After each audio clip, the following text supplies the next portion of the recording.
जळगावमधल्या Bodwad railway स्थानकाजवळ truck आणि मुंबई अमरावती एक्सप्रेसचा अपघात झालेला आहे। सुदैवाने यामध्ये कुठलीही जीवितहानी झाली नाहीये। मात्र अपघाताच्या नंतर अनेक गाड्या या मलकापूर, नांदुरा, शेगाव, अकोला या वेगवेगळ्या स्थानकांमध्ये अडकून पडल्यात आणि त्यामुळे ऐन सणासुदीच्या दिवशी प्रवाशांचे मोठे हाल होत आहेत। बोदवड नाटगाव जवळ रेल्वे गेट तोडून धान्याने भरलेला एक ट्रक हा ट्रॅकवरती अडकून पडला। रेल्वे रुळावरती अडकलेला ट्रक आणि रेल्वे इंजिन वेगळं करण्याचा प्रयत्न आता युद्ध पातळीवरती सुरू आहे। काही वेळाने इथली वाहतूक पूर्ववत होईल असा अंदाज आहे।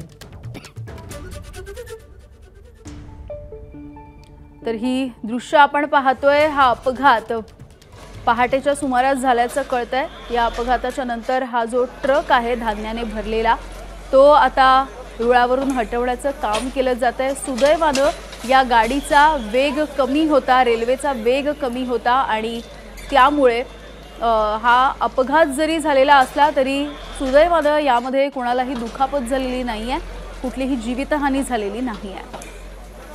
चंद्रशेखर नेवे आमचे प्रतिनिधी आपल्याला माहिती देत आहेत। चंद्रशेखर, आपण बघतोय अपघात घडलेला आहे आणि म्हणजे गंभीरच ही बाब आहे। मात्र दुसरीकडे ही पूर्ण मार्गिका आता बंद झाल्यामुळे वेगवेगळ्या रेल्वे स्थानकांमध्ये आता रेल्वे खोळंबून गेल्या आहेत।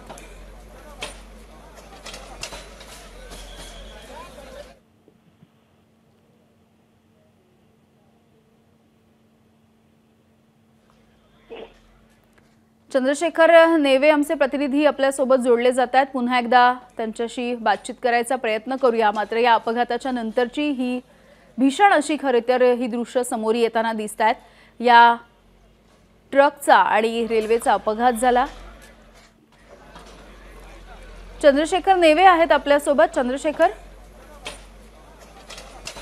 यामिनी, या सगळ्या घटनेमध्ये जर आपण बघितलं तर भुसावळच्या जवळ बोदवड रेल्वे स्थानकाजवळ हा अपघात घडलेला आहे आणि त्यानंतर खरं तर जीवितहानी झालेली नसली तरी सुद्धा वाहतुकीवर मात्र मोठा परिणाम झाल्याचा आपल्याला पाहायला मिळतंय। कारण ऐन सणासुदीच्या काळामध्ये हा अपघात झाल्यामुळे रेल्वे वाहतूक खोळंबलेली आहे। जवळजवळ 8 ते 10 रेल्वे या जळगावच्या आसपास किंवा ट्रॅकवरती ज्या जवळचे रेल्वे स्थानक आहेत त्या ठिकाणी थांबल्याचं आपल्याला पाहायला मिळतंय। सुरत भुसावळ पॅसेंजर आहेत, नवजीवन एक्सप्रेस आहे, हावडा मेल आहे, पुरी सुपरफास्ट एक्सप्रेस आहे, शालीमार, महाराष्ट्र, हे या सगळ्या एक्सप्रेस जवळच्या स्थानकांवरती थांबलेल्या आहेत। प्रवाशांना मात्र मोठ्या हाल सहन करावे लागत असल्याचं आपल्याला पाहायला मिळतंय। ह्या सगळ्या अपघाताचा परिणाम आहे। लवकरच वाहतूक सुरळीत होईल अशी अपेक्षा आता प्रवाशांना आहे। अगदी चंद्रशेखर, धन्यवाद तुम्ही दिलेल्या माहितीसाठी। एबीपी माझा, उघडा डोळे बघा नीट।